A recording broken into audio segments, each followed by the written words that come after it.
The peacock is a dazzling bird known for its vibrant colours and impressive display. The male peacock, called a peafowl, is especially eye-catching with its long, iridescent tail feathers that can fan out into a stunning display. These feathers, known as a train, are used to attract females during mating rituals. Peacocks are found in various parts of the world, including India and Sri Lanka.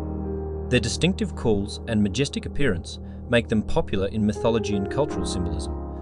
In some cultures, peacocks are considered symbols of beauty, renewal, and protection. Peacocks are omnivores, meaning they eat both plants and small animals. They forage for seeds, fruits, insects, and even small reptiles. They have a keen sense of hearing and sight, which helps them detect potential predators. Female peafowls, known as peahens, are less colourful than males. They lay eggs in hidden nests and care for their chicks, called peachicks, after they hatch. The striking appearance of male peacocks is not just for show. It serves a purpose in attracting mates and establishing dominance among other males. Peacocks are a marvel of nature, captivating people with their stunning appearance and unique behaviours. Their role in various cultures and their place in the wild make them a truly remarkable and admired species.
Join the adventure, hit that subscribe button, and dive into a world of amazing content on this channel. Thanks for staying with us and watch this video.